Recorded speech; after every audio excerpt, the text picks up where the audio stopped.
Morning, everyone. My name's Dr. Matt Killingsworth, and welcome to our 2020 US presidential election Q&A. It is Thursday morning in Australia. It is Wednesday evening in the US, where I'm joined by Professor Dagnes, who's an old friend of our podcast. Welcome back, Ali.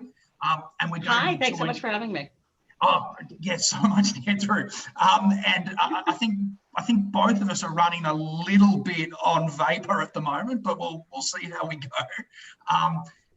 We'll be joined a little bit later by another friend of our podcast, Dr. Lonce Baily. So I guess, Ali, for the moment, and sorry, before we get going too, it's really important that I acknowledge that our meeting is taking place on the traditional lands of the Muwinina and Palawa peoples. And in that respect, I acknowledge their elders past, present, and future. I think the best place for us to start is perhaps a summary of where we're at and where we've got here. If you don't mind, Ali, of sort of just giving us a where we're at currently and yeah, how we got here, I guess, if that's okay. Absolutely. So going into election night, I guess like really 24 hours ago, right this minute, there were several states that were seen as battleground states. There were, I think, a total of 9. And it was the hope, perhaps assumption, that Joe Biden had the lead in almost all of those states. And there were several states that were simply tied, too close to call, and Florida was one of them. We knew that Florida was going to be the first battleground state to be called, and it was. And it was called for Donald Trump. What was surprising in the Trump win, which was not necessarily all that surprising because it was a toss-up, what was surprising was who actually gave Donald Trump the victory. And as it turns out, in no small part, Latino voters in Miami-Dade County, which is kind of the Democratic stronghold of Florida, they were the ones who gave Donald Trump the win in that county. And so that, I think, suddenly started getting some Democrats pretty upset, because for a man whose entire campaign is, predicated on a 3-word slogan of build the wall, one would think Latinos don't like that very much. But in fact, what this shows is that particularly, and in Florida, it's, Latin America is very, very large. So you can't just say Latinos and have it mean everybody. But in Florida, there's a very high rate of Cuban Americans and also Venezuelan Americans. And as it turned out, President Trump's sort of strongman authoritarian tendencies played really, really well among that demographic. And the Trump campaign tied in with the right-wing media, the 24-hour right-wing media, hammering that Joe Biden was a socialist in centrist clothing, that the socialist wing of the Democratic Party was going to use him as a puppet, just socialism, socialism, socialism. That resonates terribly with Latin American voters, and particularly Cuban Americans, particularly Venezuelans. So President Trump won Florida. And then it went on. And at the end of the evening, there were 7 states that were still too close to call. My own home state of Pennsylvania, North Carolina, Georgia, Nevada, Arizona, Michigan, and Wisconsin. And so throughout the day, everything began becoming a little clearer in focus. And we very early, Arizona was called by Fox News, which has a very, very legitimate, news operation. Their opinion side is not, but their news side is good. So that went to Biden, which I think was a bit of a relief. The vote totals were so close. They were, on the outside, like 100,000 votes, difference between them. And so that began to get sort of chipped away and narrowed down as the mail-in vote was counted. Because of the global pandemic, states began moving to a mail-in voting system. Some states, for the first time, at this, certainly at this scale. Pennsylvania is one of them. And I'm saving Pennsylvania for last because we're not done yet. So the states that began sort of moving toward completing their vote were able to do so because they had either been able to count mail-in votes before Election Day, or they had a system that was kind of getting up to speed. And so we have close to final, not quite there, but close to final vote totals now in Arizona, Nevada, Michigan, and Wisconsin. Just on and that, all Ali, four of those. If you don't mind me just interrupting you quickly, that's a really important distinction that you make there about state-based electoral laws on when they can open and sort ballots and how that differs between states. Oh yeah, we have 50 different electoral systems for 50 different states, and this makes it even more complicated. Different states have different rules about whether different counties have different rules. And in Pennsylvania, we have 67 counties, all with different election systems. So what that means is, in my county, we have a Scantron sheet that you fill in the bubble with a pencil. In a different county, they've got touchscreen voting. And in another county, they've got a push thing where you push the ballot through. So different 67 counties, 67 different voting systems. And here's the part that officially got everything messed up. The part that got everything messed up was that 7 of the 67 counties announced, we're not going to begin counting mail-in votes. Oh, there's Lonce. Hi, Lonce. We're not going to begin counting mail-in votes until Wednesday, the day after the election. And the governor said, we want you to count them now. And these counties said, we don't care. We're going to wait. And so that's another reason that the Pennsylvania vote total, is still not really done, because one of those counties, actually where Lonce and I are on the faculty, Cumberland County, our university is there. They are not done with their count yet. And they're not done because so many people did mail-in balloting, and they announced that they weren't going to count it until today. So they're still not done. I think at this point, it's about 80% of Pennsylvania is in, but what we are waiting for is a whole lot of mail-in balloting. And in Pennsylvania, it's 4-1 Democrat Republican in terms of mail-in balloting, because Democrats tended to take COVID and the threat of coronavirus far more seriously than Republicans around here. So they're the ones. I mean, I personally, my family, we did mail-in voting. That's because I did not want my family going into a closed polling space. So, Democrats tended to move in that direction. That's why it's 4-1. So right now, President Trump, I looked about a half an hour ago, President Trump has about a, like a 200,000 vote lead, a 4% lead, I think 266,000 votes. And so that's going to continue to be chipped away as more mail-in votes are counted, even in the very, very Republican districts, because they tend to be more Democratic ballots. G'day, Lonce, how are you? I'm good. My apologies for being late. I had a class I had to end early that took a little longer. Not at all.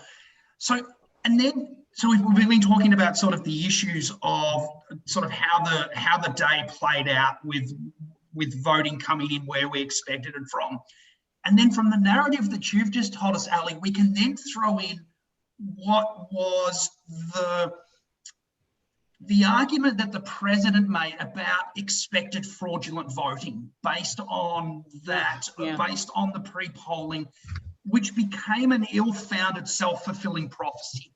Because what we had yesterday afternoon for us, late evening for you guys, we had the president come in and say, well, now we've got to stop counting because everything after this is now fraudulent, which it clearly wasn't. They were ballots that had been posted and cast purely and legitimately and legally. And so now we have this environment, again, this self-fulfilling prophecy of delegitimating the process.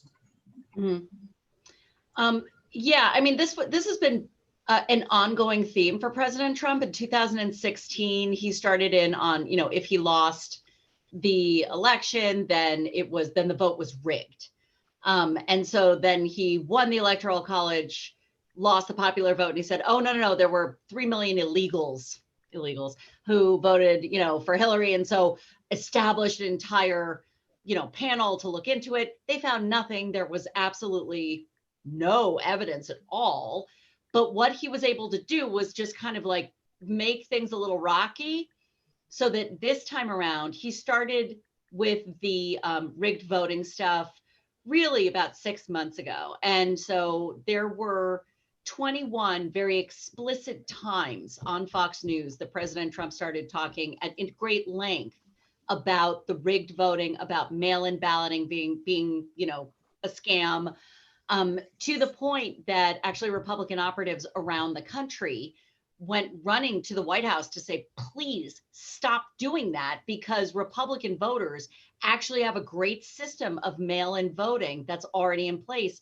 And what we're seeing, this was about 4 months ago, in Wisconsin, there were groups of Republicans who were taking their mail-in ballots and ripping them up. And so, a lot of Republican operatives just lost their minds and said, you've got to stop this. But he didn't. And so what that really did, because there's no evidence of this, it wasn't a self-fulfilling prophecy in that the vote became rigged. But what it did do was destabilize the American public's faith in the election system to the degree that last night, when he came out and announced, like, yep, we're going to stop counting now. No, of course we weren't going to do that. And nobody who had, any kind of understanding about the American political system or legal system really thought that that was a thing. But a certain segment of the population is now convinced that it is. And because of that, that's going to make the next several weeks not only difficult, but also in spots very dangerous, because those folks are ready to go. I mean, they are the ones with guns, and they're the ones who are mad. And if they really believe that the system is rigged and that their guy lost because it was stolen from him, the president is doing nothing to tamp down the ideas of violence. He's doing nothing to stop in pouring gas on the flames that have been burning for quite some time. Lonce, did you want to add to that? Well, I think anything I say might be borderline mansplaining. Ali is certainly skilled on this and hit all the major points. I would say, and I think it's just a different way to say a little bit what Ali's saying is it was just a lot of priming. That's what he was doing. He was giving everybody the language they're going to need in a few months. And just like today, and last night in his ridiculous speech, it's like, again, just sort of priming everybody so that it's almost like the chorus of the Greek tragedy. Okay, you guys all getting ready here. You're ready because shit's going to go down, and I want you guys to chime in, that kind of thing. And you see it, then all of a sudden stories bubble up that are pure fabrication of things. It's incredible. The whole thing on the undermining their 30-year project of building their mail-in voting piece is hilarious at some point, although it didn't seem to affect them, especially in Florida and parts of the South. It was also extraordinary, though, that when the call was made to stop counting, it appeared that the president was behind in those states that he needed to win. So there was also a sort of this weird mixture of incompetence and sort of authoritarian stopping to have the ballots counted. So yeah, while I appreciate both of you sort of saying that it resonated with a certain audience, there were parts of it that didn't make sense either. Sorry, you're muted, Ali. Sorry, apologies. Shelley just asked a question in the chat that I think is a really good one. Is it a problem of an echo chamber or lack of education, or both? And it's both. The echo chamber is right there to reiterate, and if not even validate, just repeating it enough is plenty. And Lonce is right; it does continue the priming process. But also, I mean, what we know is that his base really does, they are undereducated. And so because of that, they're not paying attention to the most important nuances of election law or even the Electoral College or even voting. And many of them, we have to remember, are also first-time voters, because many have been so disaffected by the Republican and Democratic parties that what this means is that they're kind of new to all of this anyway. And if the reason that they went to the polls tells them that it's rigged, they're going to believe it. Yeah, It's fascinating, though. I mean, I just, all I have is an anecdotal story, but I don't think it's wrong. There are layers of people that are part of this that include highly educated people that aren't doing, that don't see it as just like, hey, if we can pull this off and convince these dummies to do stuff. One of my closest, well, he's not a close friend of mine anymore. He was my best friend in high school. I've known him for a very long time, and we sort of mostly just Facebook communicate. I instant message. And I reached out to him yesterday to have him throw out what he thought was going to happen, of course, and he's a Trumper. And he's worth about $200 or $300 million. He's a very wealthy guy, super smart guy, runs complex businesses. And I've always known him as a nice guy, but the Trumping thing never made sense. He doesn't fit him. I get why he's a Republican, but the Trumping thing.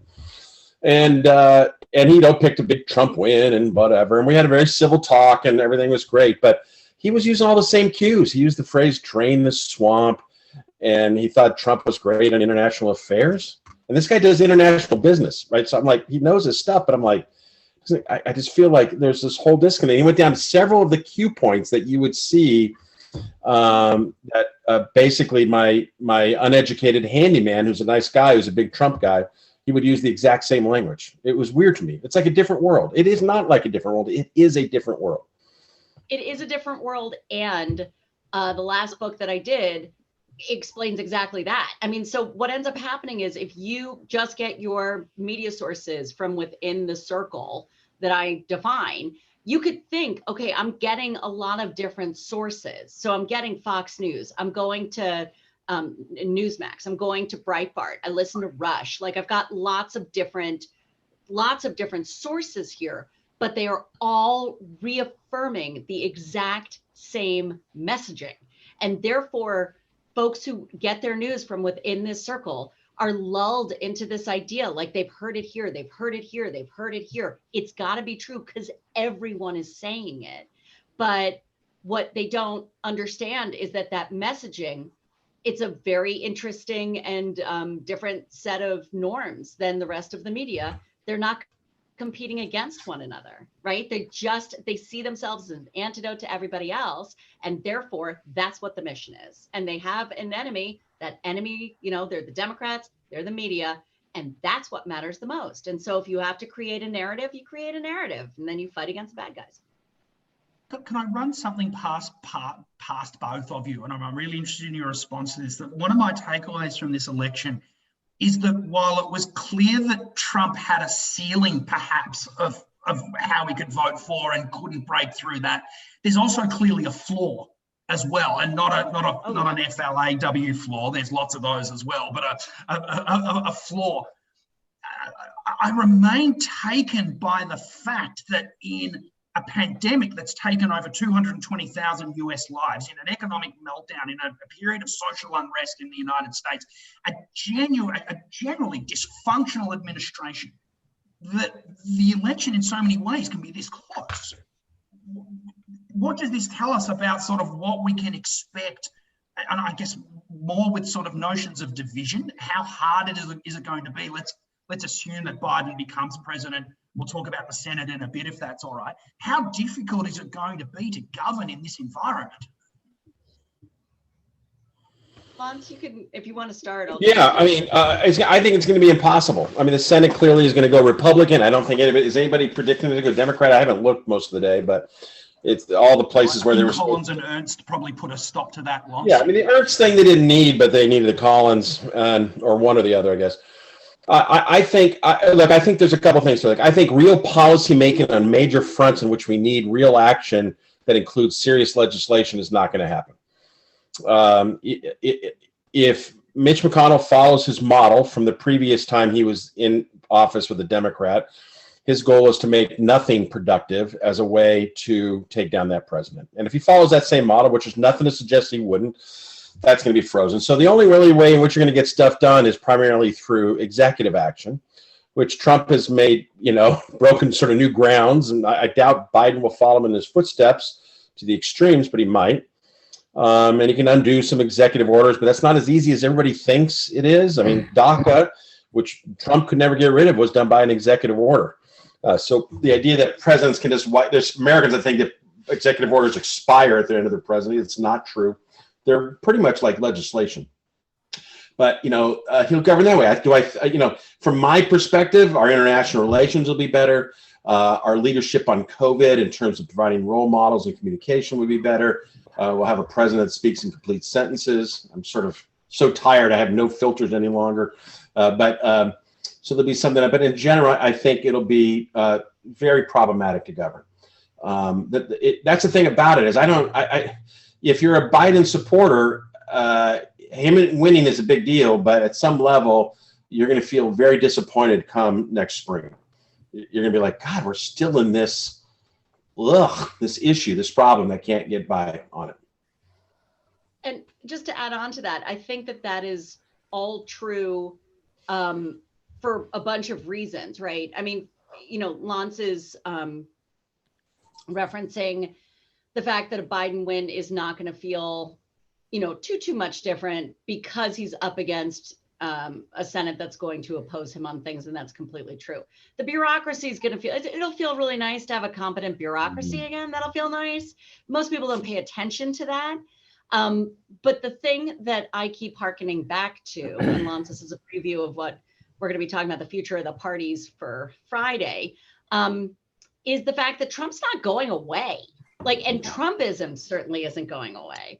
Last night was not a refutation of Trumpism. So that's going to stay. And the man himself, he's not, George W. Bush, he left town. You didn't hear from him again for years. That's not going to happen. In fact, Trump is going to be louder, angrier, more obnoxious, and he's going to be able to get right in there with his base, who the Republican Party and the right-wing media still are adherent to, in order to just be loud and drive the train. Now, I think that's going to end up really harming the Republicans in the long run, but in the short run, man, thank God we don't have to pay attention to him because he's not going to be the president anymore, knock wood. But he's not going away. So it's not going to feel that much different as well, Allie. Yeah.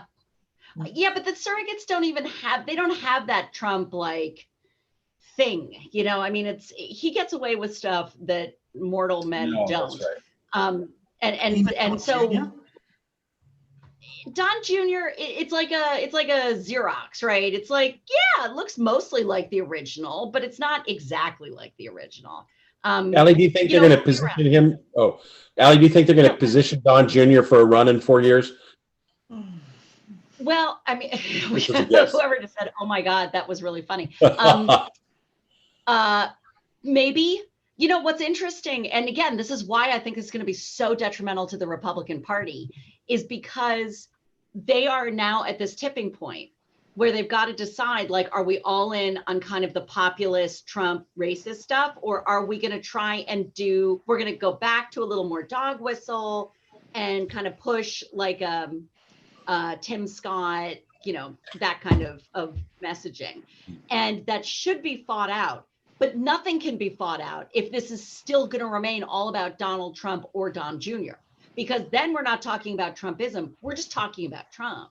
And so that is going to suck all of the life out of that question, where if those on the hard right, the Matt Getzes and the other bozos who are, Tom Cottons, who think I can be like Trump, but better, sorry, you're not going to get that shot if they position Donnie John Jr. And do not forget for 1 second that President Trump has a narcissistic personality disorder. He may not be ready to have Don Jr., who by his own account, he thought was a loser until a couple years ago, when then he was found to be worthy by his father. He may not be ready to hand over the reins to Don Jr. yet. He may want him for himself.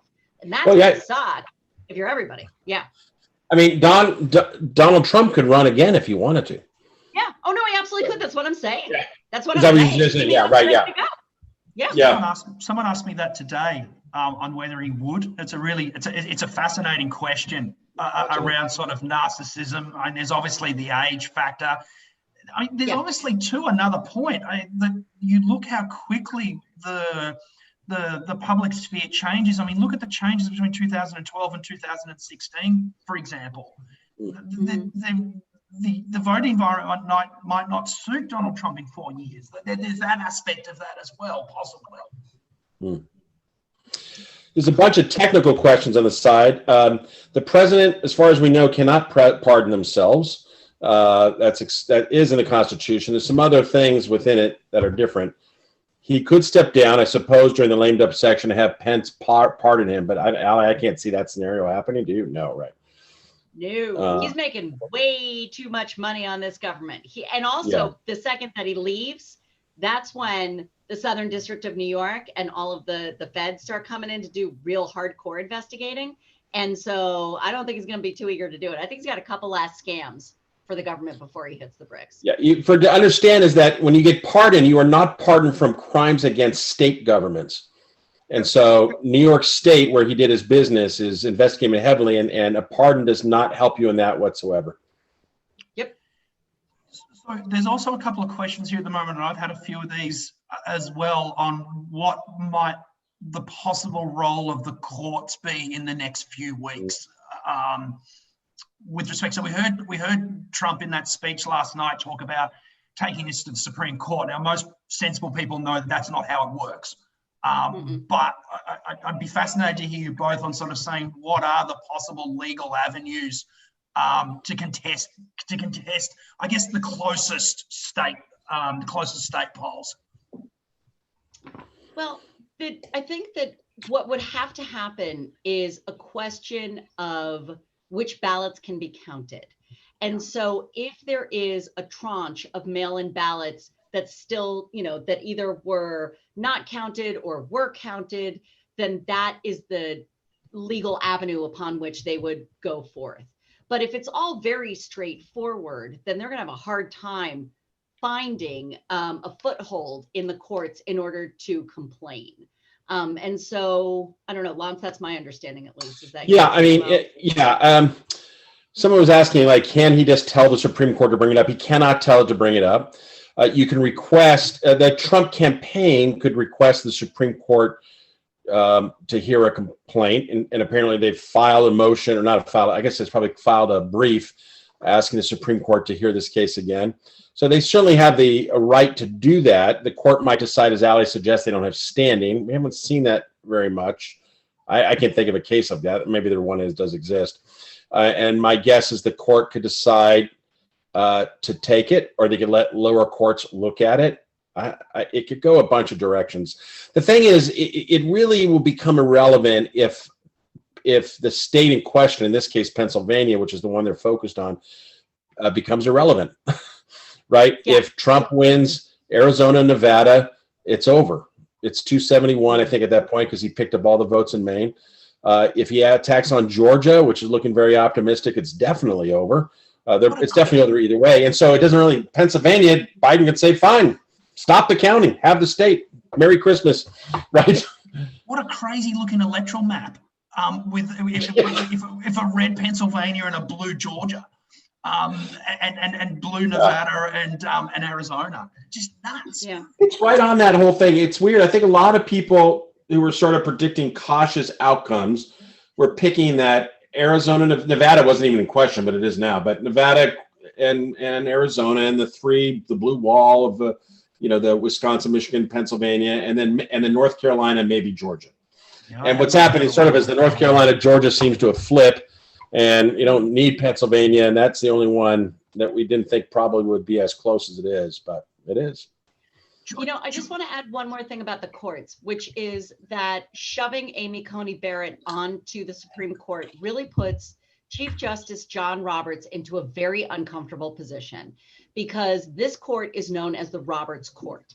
And if it turns out that this court becomes highly politicized, which it is increasingly smelling like, and it is losing trust in the American public, if that continues to happen, then John Roberts has no interest in determining any kind of Trump challenge at all to this election, because it's going to go down under his name. No one's going to remember Brett Kavanaugh's name. They might remember Squee, but they're not going to remember Kavanaugh, and they're not going to remember Gorsuch or Barrett or anybody else, but they will forever refer to it as the Roberts Court. And if that's the court that proves to delegitimize judicial review and the fairness of the entire federal judiciary, that's on John Roberts. He's not interested in that at all. So I think he's going to run away from any smelling like political challenge at all.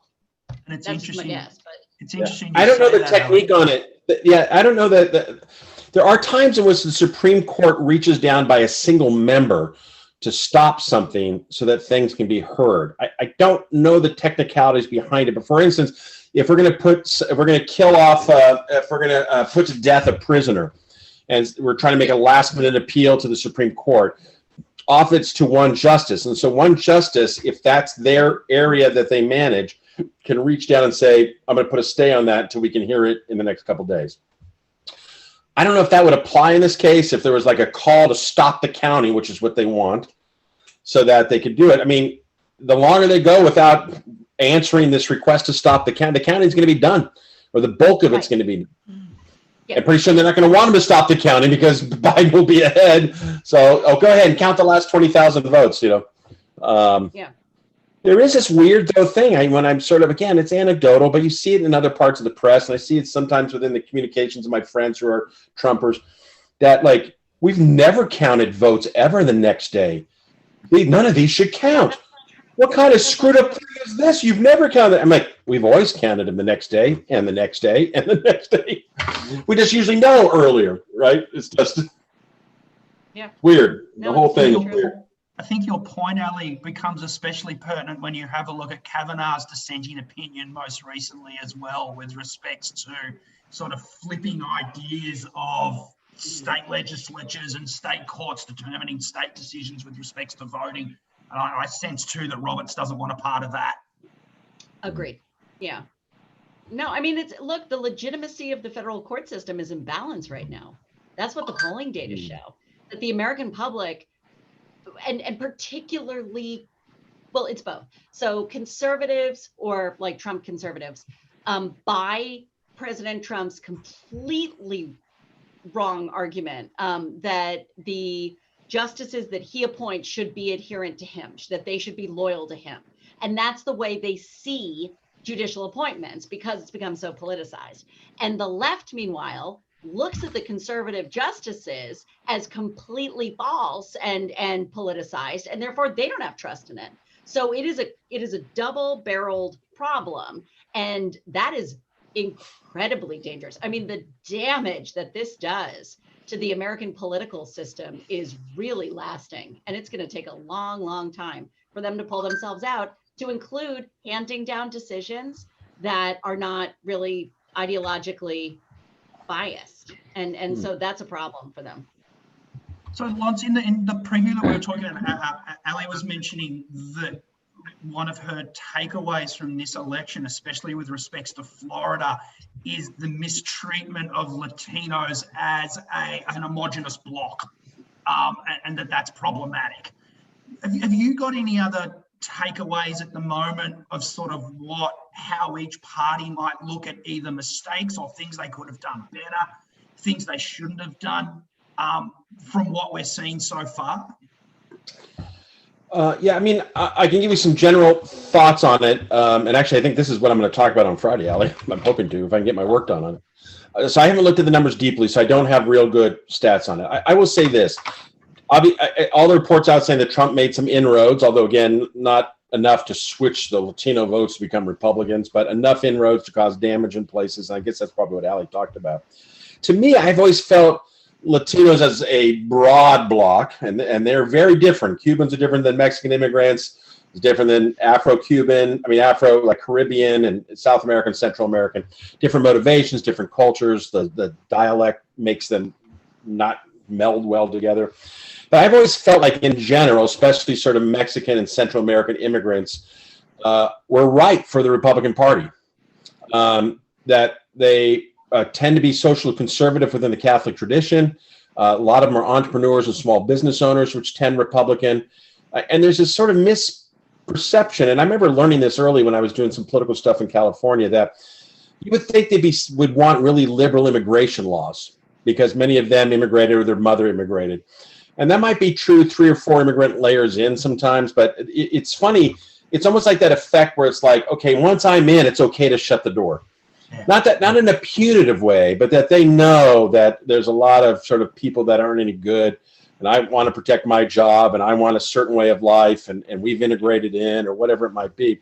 And so this idea that somehow that would make them naturally liberals because they'd be sympathetic to more open immigration policies, I actually think it runs the other way in a lot of ways. But the problem is Republicans have basically used their Southern strategy race card stuff, which is meant mainly for Black Americans, to basically call Mexicans a bunch of rapists and murderers and paint them as this sort of like, let's get rid of the illegals thing. And I think that plays stronger in Arizona and New Mexico and Southern California than it does in Florida. I think that's maybe why we're seeing more in Florida. The immigrant experience in Florida, not just the Cuban, but the other ones, is also different. So do I think they're making, that's the thing that sort of scares me in the long run. Our middle-class entrepreneurial, let's say not college, low educational attainment are going to behave just like white entrepreneurial, low educational, the local plumber, right? Are they playing the way? But actually, I think if I remember right now, and maybe you saw something, I haven't seen it all, but maybe you can fill in. But I think there was even like college-educated Latinos were moving somewhat towards Trump as well. Yeah, they are. What I had said earlier was that it's all of that you said, and that the particularly the socialism argument against the Democrats really does not play well with Cuban Americans and Venezuelans living in Miami-Dade County. So that was a problem. But the other thing is also just the authoritarian tendencies that we've read so much about. That those actually resonate very well among many Latinos, particularly Latin men. Yeah, like the strongman macho part of it. Yeah, that's the other thing to tack on to it is there's actually I read one little piece. It's been a year or so, but just about gun culture within Latino communities. That Latino communities are big gun owning cultures. So gun rights, all the stuff goes in. So I think that could there's, I don't know, some stuff there. Wouldn't that be interesting that the Democratic Party becomes the white suburban mother, college-educated white elite party, and somehow the Trump thing becomes a working class party? Seems almost impossible.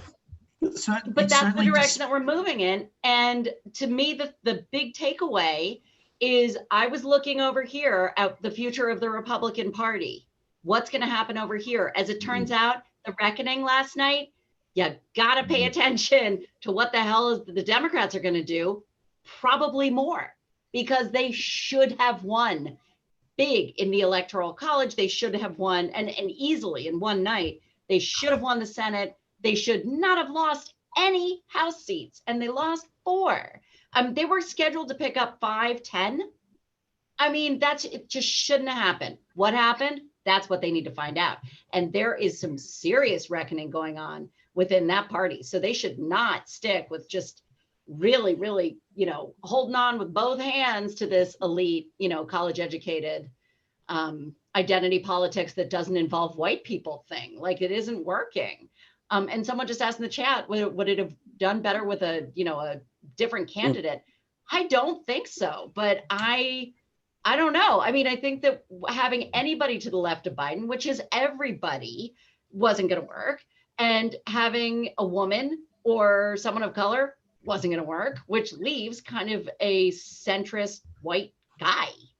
So that's, in some ways, Ali, they did the best that they could with that, in turn, by being pragmatic with Biden's running mate.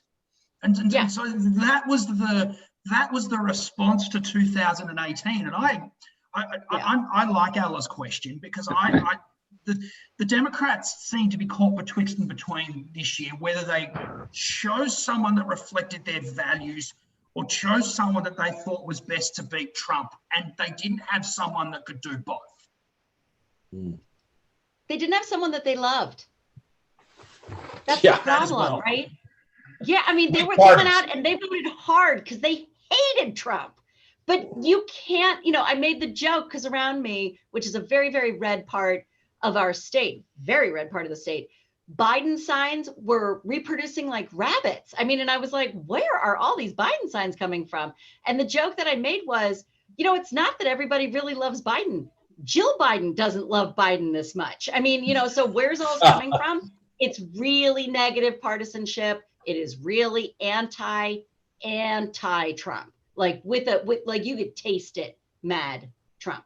And that's not a great, so now what do we do, squad leader? When he leaves, fingers crossed, when he leaves, now what do we focus on? And that was always my question for the Republicans. Like, where did the never Trumpers go? You know, what's going to happen to you guys? Well, what the hell happens to the Democrats too? It's a pickle. Yeah, it's a real pickle. And it gets back to that idea that you've said a number of times tonight with that it needed either a clear repudiation of Trump in the election, which we didn't get. And so there's this sort of maintenance of this weird status quo, isn't there? It's weird. That's how it's being read, right? Yeah, I mean, I think that's how it's being read. Everybody's disappointed. Stuart Stevens' thread, did you see his tweet earlier tonight, Ali? Maybe, and he's just like, look, my new Democrat pals. Stuart Stevens is a longtime deep Republican guy, Mitt Romney's campaign director, maybe, I think. And he's like, look, guys, you should really be happy tonight. You flipped a bunch of states from last time, including possibly Georgia, and you elected the first female vice president ever. Yeah. Pat yourself on the back. That was a big deal. You still have the House of Representatives? I was like, yeah, you should be.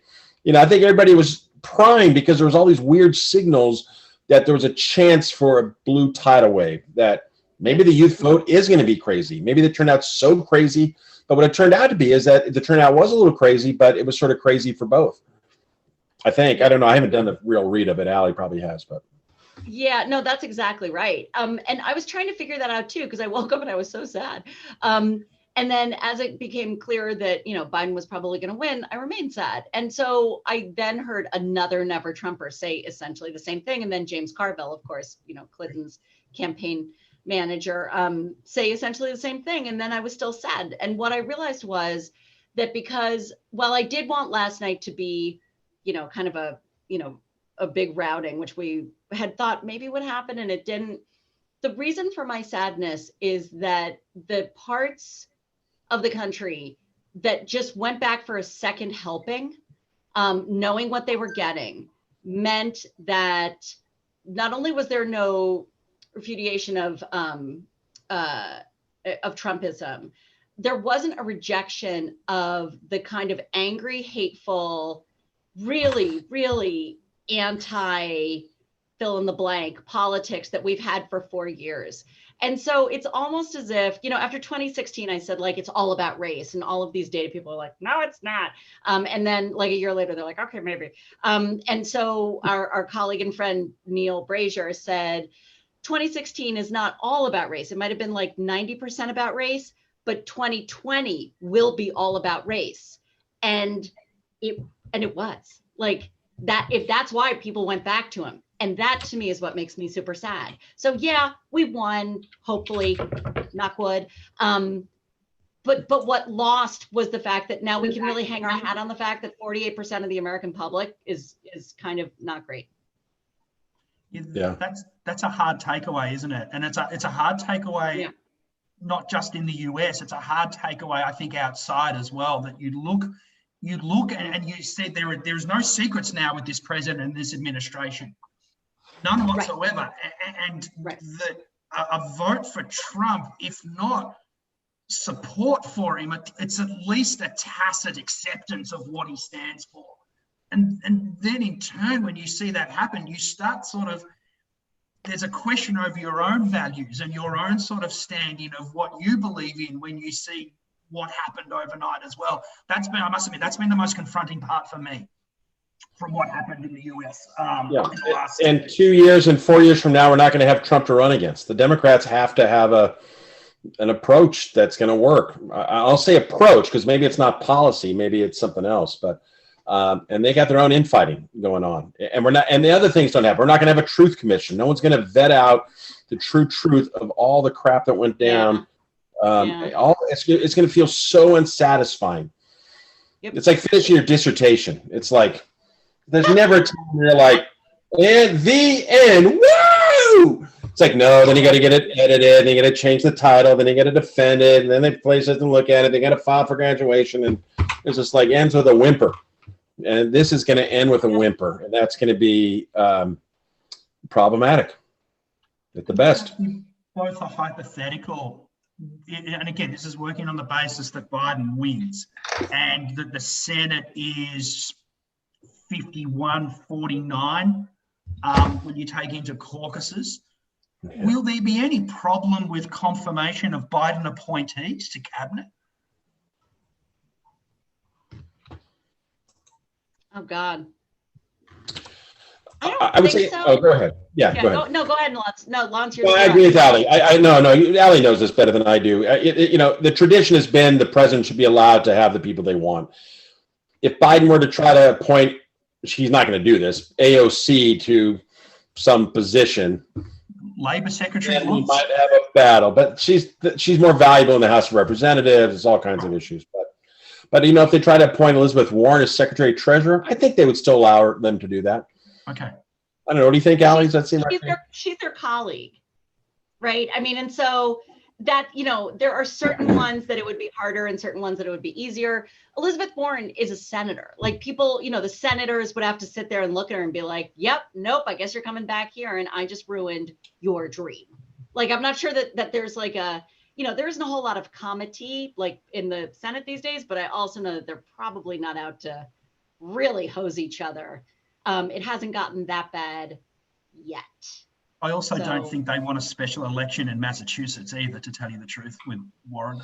Yeah, I mean, maybe they would. Yeah, that's going to be a Dem in that seat. There's no doubt. Well, mostly no doubt about it. But they just don't. And if anything, that makes her a bigger lightning rod, and they can raise money over the fact that she's now running the Treasury and she's a communist who's going to take all the money and give it to poor people in Nicaragua. Yeah. And that Lonce brings up a really good point. Like that is what there is probably some glee at Fox News tonight that with the idea that they now have a boogeyman. They've got a whole host of boogeymen. And it used to be, if you look at the well that they kept going back to, it's like, why are you still yelling about Hillary Clinton? She hasn't done anything in 4 years. Now they don't have to go back to that. They can have they got fresh meat to run against and fresh meat to be angry about, because that is the fuel that just pushes that train and pushes it hard and fast. Because it's all the anger, it's all the hatred. And so Biden makes for a fantastic boogeyman. So too does Kamala. And now everybody else who's going to now be, number one with a bullet on their hit list. It provides them with red meat. I'm sure they're happy. That's really interesting, because Biden's not your stock standard bogeyman in that respect. He's Have you heard about his son Hunter? Have you heard about his corrupt son Hunter? He's you just make stuff up. What do you mean he's not the boogeyman? Are you kidding? Doesn't matter, yeah. He's certainly not the boogeyman that Hillary Clinton was. I mean, that was you and I have chatted about this. This was a 30-year hatchet job. I mean, this was quite extraordinary. So there's not the level of that with Biden, and the Hunter Biden stuff is obviously nonsense on various levels. I don't see it sticking the same way as it has that they've been able to stick it with the Clintons. No, of course. Well, the Clintons were special. I mean, like put an asterisk next to the Clintons' name, because, that was a really unique position. But I mean, think about it this way also, like the Obamas, Barack Obama was, as exciting as like the back of my phone. Like it just was, just had nothing. And they were able to stick so much on. And then to add on to it, if it isn't sticky, you just make stuff up. That's where QAnon comes in, right? Democrats are drinking the blood of children that they're selling into bondage. Like it makes no sense whatsoever. Doesn't matter. Doesn't matter. On a happier note, does your small d Democratic heart gladden at the turnout at this election? Yes. Sure. Yeah. I'm feeling the enthusiasm, Ali. This was great. Yay. No, it was, there were some things that made me sort of like snort with laughter. This idea Lonce even mentioned, like the idea of the youth vote, like coming in to save the day and all that sort of stuff. Guess what? They voted in the exact same percentage that they always do, which is 15 points under everybody else. Way to go, youth vote. Is that what the numbers are? Is that what the numbers are? I haven't looked at them yet. Exact same turnout percentage as 2016, which is 15 points below the turnout every single election year. Well, if you had nominated somebody I liked, maybe I could find the time to show up. That's exactly right. I don't then have very we'll good maybe. I'm bitter at young people. You do sound like a couple of bitter old baby boomers. I know. We're just like, you bunch of losers. It is one of those things, though. I do more votes mean better democracy? I just don't know. I really don't know. Do we have had a different turnout if 30 million more people voted? Probably not. I think we are truly living in separate worlds that way. And what we have is a large chunk of our voter population that is really just, to act like there was a heyday where we were all educated about what we were voting on is ridiculous. But there was a day in which parties were much more structured and we understood their policies and they fought on those terms a little better. And this was just devoid of that completely. The Republican Party doesn't have a platform, as Ali pointed out to one of her students or somebody. I forget who it was. He brought this up yesterday. And, it was just the party is Trump, the embodiment. He's the plebiscite. He is the Leviathan. And I don't know if the democracy was any better for it. I don't know. It feels like a bad game show. Greater turnout obviously lends your democratic process increased legitimacy, I would have thought. But yes, the other factor there, and this is obviously a perennial question from Australians to Americans on sort of what a game changer compulsory voting would be. And I think there's been a number of people. So the former couple ago, actually, one of Barack Obama's appointees, a US ambassador to Australia, said that if he had a magic wand, if he had his druthers, he would bring two things back to the United States from Australia: compulsory voting and change Senate committee rules as well. The last one sort of a little bit dull, but yeah, he's spoken highly about the value of compulsory voting. Which I understand the debates and the doubts and the complete and absolute unlikelihood of it ever happening in the United States, but it is an interesting observation. Yeah. Look, we can't get Americans to wear masks in a global pandemic. Yeah. And honestly, I was at a party on Saturday night, this past Saturday on Halloween, sitting outside 6 feet apart, and it was some mom friends, and we were sitting around a fire. And the dad comes over and he starts talking how he never wears a mask. He's a small business owner. He never makes his customers wear a mask. The government can't make me wear a mask. And the government's never going to make me get a vaccine. And I thought, oh my God.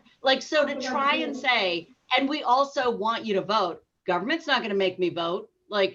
All right, well, fine. We can't get you to stay healthy, asshole. So that means that we're also not going to be able to get you to vote and be part of democracy.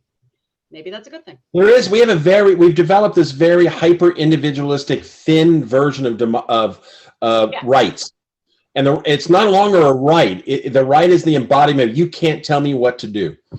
Yes. That to me is the right. It's like a little boy that's trying to figure out their limits with their parents. If you say, well, the government makes you wear shoes into grocery stores. Yeah. No, it doesn't matter, because it's all predicated on this me, right? And that's what Trump revels in. Trump walks in and it's all about him. So he says, oh, the Supreme Court doesn't like me. Oh, the Proud Boys, they like me. It's all about me. And then it also unleashes, he's a money guy, he's a business guy. It's all about me. It's not about we. And that's how he has, that's how he's governed for 4 years. That's how he's lived his entire life. Me. And I've it reminds me, Ali, of that book of you a couple of times. That feeds into one of the primary problems of the administration for the last 4 years, is that failure to distinguish between public service and private, or public good and private good. And that's exactly that thing that you've commented on, Ali, and we've had this conversation too, Lonce, of this idea of that notion of that I'm doing this for my own private benefit and well-being. Yeah. Broke away from all of the underpinnings of what public service and government is about. Yep. So we've got a technical question here as well, and about Nevada and Maine delivering their electoral college votes proportionally. Nebraska, sorry. And Maine, yeah. So there's no law in the United States that says that electoral college votes have to be winner take all for the states. Each state gets to determine how they will allot their electoral votes. And so Nebraska and Maine are the two states out of 50 that say we're going to do it in a proportional manner. So whomever gets, in Nebraska, I think Biden got almost 30% of the vote, something like that, maybe 40. And so they gave him one of their 5 electoral college votes, which actually turned out to be a huge blessing because Trump won one of Maine's 4 electoral college votes. And that, between canceling that out, really allowed it so that Pennsylvania is irrelevant because the vote total, if all 4 of these states stick, is 270. And so if Biden hadn't won that one seat in Nebraska 2, then he would be in a lot more trouble. He would have to actually win Pennsylvania or have Georgia go his way. So, yay for proportionality.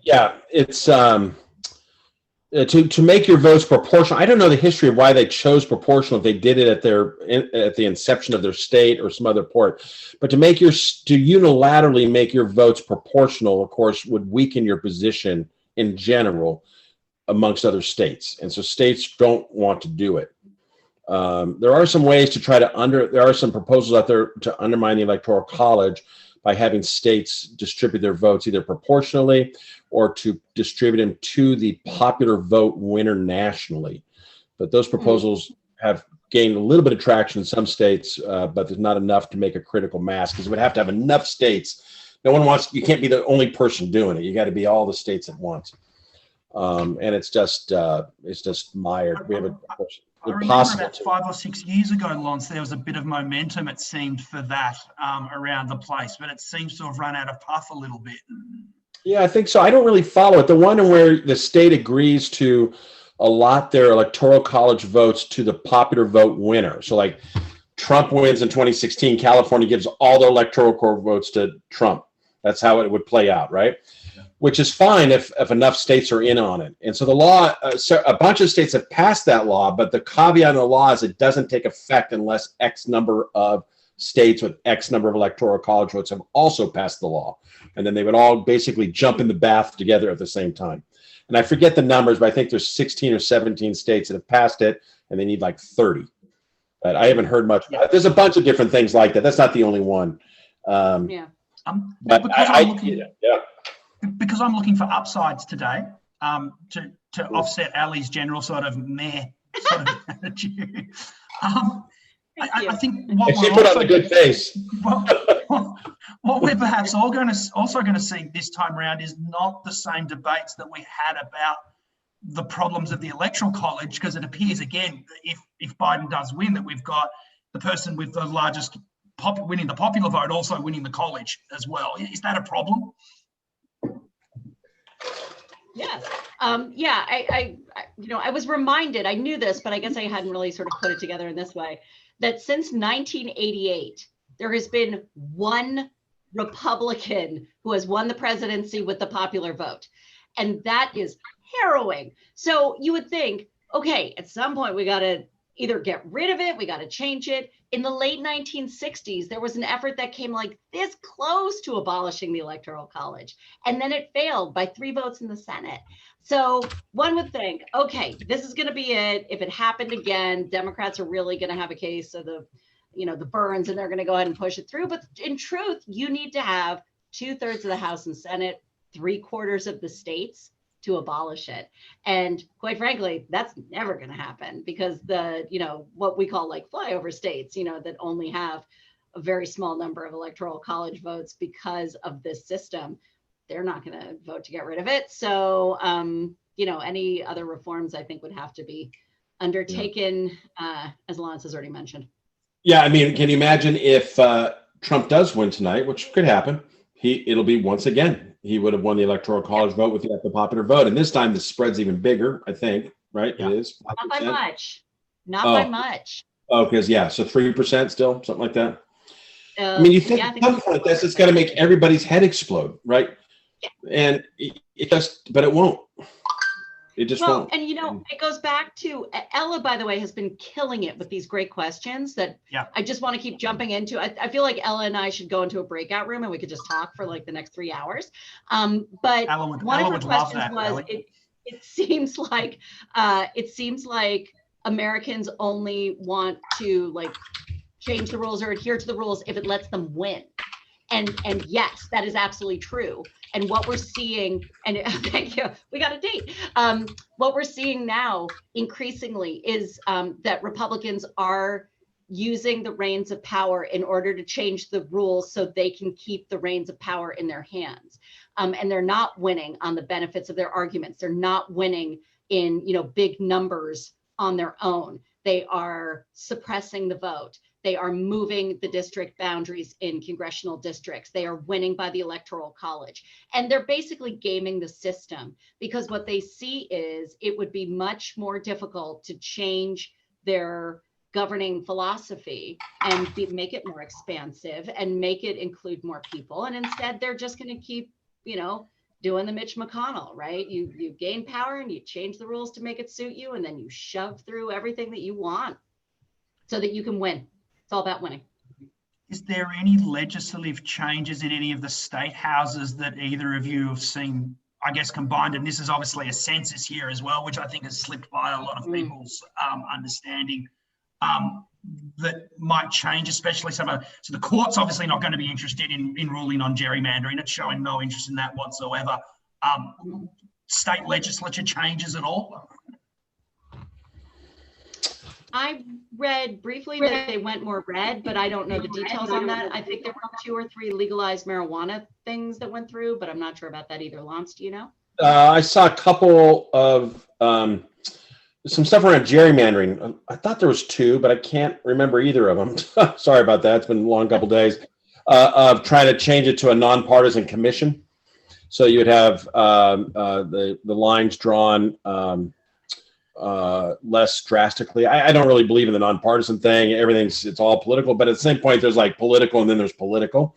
And so I don't know the research on how those commissions work, but I did think I saw a couple of those come out. There was a ballot in the Massachusetts. So for those of you who don't know, not all the states have the initiative and referendum. Only about 26 states have it. So most states can't change things legislatively except to maybe vote to amend their constitution. Massachusetts does have the ballot, and they had a ranked choice voting system on the ballot, and I think it failed. Is that right, Allie? Did you see it? I did not see that. Yeah, I thought I saw a reference that someone said it failed, which I was a little surprised because that's sort of a darling of the left, is a ranked choice voting. Yeah. And Massachusetts is the most liberal state in the country, or one of them. Mm-hmm. And I didn't look at the California initiatives. I was surprised. In my county, I live in a very conservative county, but my town is the one liberal. So where I vote, the little precinct, we all voted Democrat down the thing. All the Democrats won in my little precinct, but they all lost throughout the county. It was the few Democratic representatives we had in some position got knocked out. It was a wipeout, except for one position. Anyway, but there was 2 bond measures, what's called a levy and a bond, basically a tax.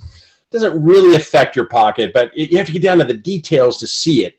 When you look at it, you're like, it's a tax. And they both passed. My girls get to have art classes and music classes, which they wouldn't get if it didn't pass. So I was surprised by that. So we had our little victory here in our county, in case you care.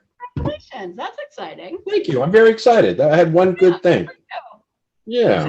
There was an interesting one in California too, with regards to workers' rights. That essentially, I think, ensured that people like Uber drivers and self-employed were not under the protection. Oh. Yeah, and that passed, which was probably more disappointing than your kids getting art and music classes, Lonce. Oh yeah, I'm sorry. I don't mean to treat it lightly. I know it's a big deal. No, it's important that your remind me, Matt. So if I remember right, California passed a law that required places like Uber, these other things that were treating people like consultants, to treat them as employees. And then this initiative reversed that. Is that what happened? Exactly. Yeah. Exactly. Yeah. There was a lot of resistance. I was in California during the midterm elections and actually went with a friend to go sit in the voting polls, saw a lot of stuff. And there was a lot of stuff. They weren't voting on it then, but there was a lot of conversation, a lot of people talking about that issue. And it messed with a lot of people. I have a family of musicians in LA, and it kind of messed with them a little bit too. And so it was one of those things I was like, I can't believe this thing ever passed, because musicians in general are more liberal in general. Yeah. I've got half an eye on the time, and I always appreciate that I take up so much of your time as well. And a little bit like Ella, I'd love to clear my schedule for the rest of the day and continue this conversation. It might be good, and obviously there are going to be people who are listening to this as well, and I'd love them to keep listening. Before we do wrap it up, are there any sort of final thoughts that either of you want to talk to us about 2020 or what's next? I guess we could spend also a half an hour thinking about what's going to happen in the transition period and what sort of havoc the president could wreak in the 2 months between now and January. Is it wrong that you said transition and I had a physical reaction of exhaustion just from that word? And by the way, like, I'm happy if there's a transition, and I'm still like, oh, can I just sleep for 2 weeks and then we get to think about the transition? You can't, because there's a website. Biden's got a website already on transition. You can't sleep. Can I please sleep? I do want to say, Matt, and I'll make a couple comments. Maybe I cut you off, Allie. Did I cut you off? No, go right ahead. No. Go right ahead. I really like all these questions, and I'm sorry we can't get to them all. And I just want you to know I've skimmed through them all. I know Allie has too. It's just great questions from like, how would you change this? And what about that? And it's just great. And the amount of knowledge blows me away. I mean, really, you want to know one of the problems is the fact that all you people know 10 times more than most of even our smart students on campus. I agree with some of our colleagues too. Yeah, I'll just tell you. Don't say that. They're in sociology. Don't worry about it. Yeah, I mean, I just think, look, on the surface is going to be a relief for Biden supporters in terms of a president who can speak in complete sentences, which sounds stupid, but you go watch back a tape of Obama speaking, and it's just like this feeling like, oh, thank God, someone knows how to just talk like an adult. And less tweeting and more purposefulness and representation, and everything's not going to seem just dripping. And I think it'd be a lot of relief. And there'll be a lot of relief in some other stuff, and just the integrity of the people that get appointed to positions and things like that. But I think it's just going to be brutal. I think it's still going to be a brutal couple of years. And the midterms, if history kicks in, they're going to, Mitch McConnell will add a couple seats and the House could flip Republican. Yes, I've got this scenario, Lonce, of the US sort of sliding into recession, of Mitch McConnell blocking anything on respects to stimulus. Biden becomes the recession president, and the 2022 midterms are a train wreck.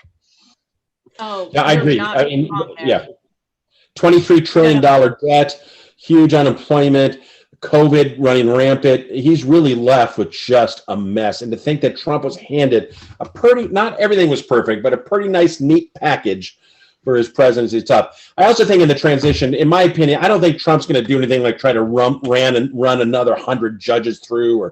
But I do think Allie's right. I could see him being saying, look, I got 2 months to make as much money as possible.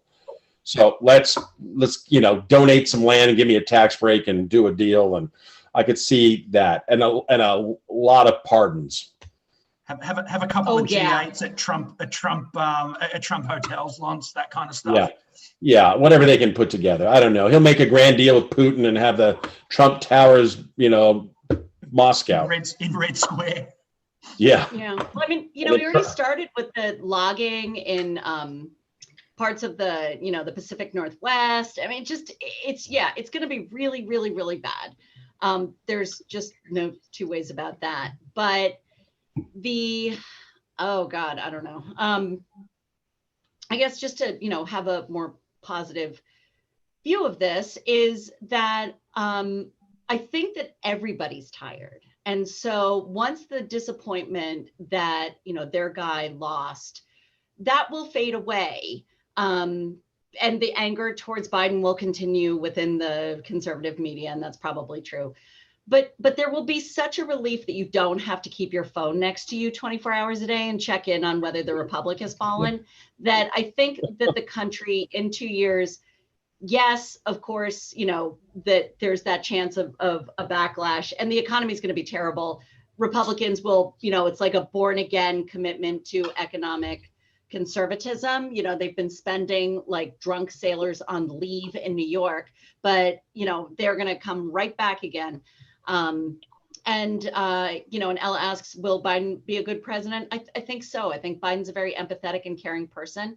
And I think that that's one of the qualities that makes for a good president. So it's possible that in 2 years, the American public remembers we kind of like a grown-up who's at the helm. And in which case, maybe 2022 won't be a bloodbath. Maybe 2024 will be okay. Just a continuation of some normal, maybe. Yeah, the norms need to be reset again. And the thing is, Trump can still win. I keep on saying all this stuff like, Lonce, don't talk like this. But Pennsylvania's down to 195,000 votes. Okay. Yeah. That make you feel better? I don't know. Look, it does. Georgia makes me feel better as well, looking at where the votes are coming in from there. I must admit, I'd like that to happen. I have some reservations on Joe Biden as a good president. I agree with Ali that he is empathetic and caring, but I don't think we should sort of look at a revolutionary change. I sort of think as Biden as a reset back to some normalcy, as you've both spoken about, which is in lots of ways the most I can hope for. Which ain't bad.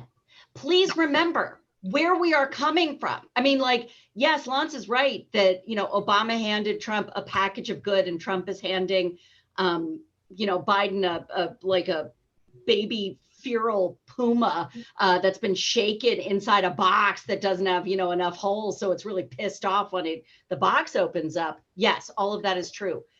But think of the good that just straightforward, non-revolutionary presidenting can do. Think about trying to find parents for the 547 children who were separated from them at the border. How about we just do that? That's not revolutionary, but that would really feel good. How about if we stop all of that stuff? How about if we stop selling off the logging? How about if we stop defunding schools? How about if we actually staff the State Department? How about if we just do these little things that really aren't revolutionary, but man, oh man, Shevitz, are they going to feel good? Let's do that. And then talk to me about a revolution after we actually have a car driving down the road that's not a Pinto from 1969 that's going to explode and kill a bus full of nuns on the way. We stop telling our allies that they're all crap and they're not doing enough for us, and that we're actually going to acknowledge that NATO might have some value other than lining US arms coffers, for example. Yeah, I'm with you on that, Ali. It's the simple stuff.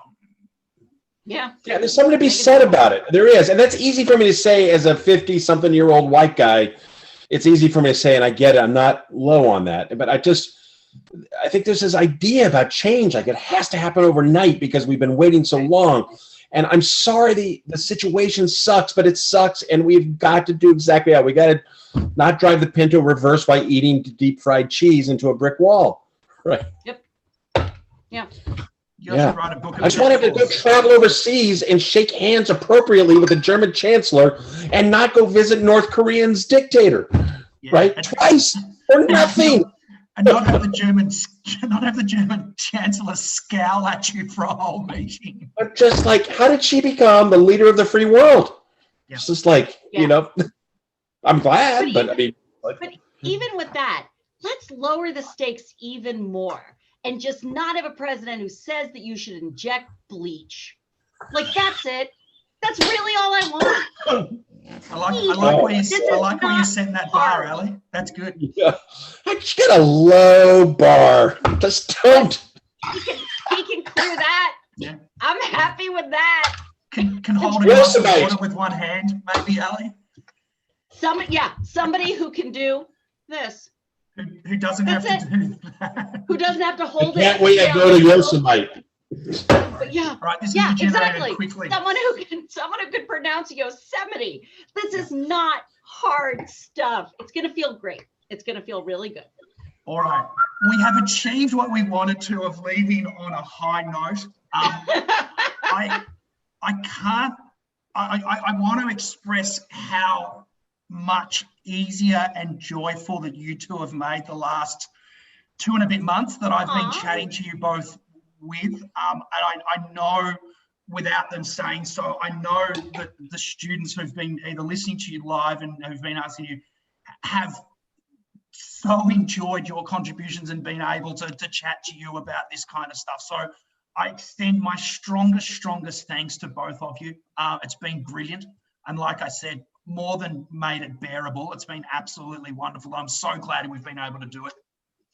Well, thank you all so much. This is so much fun.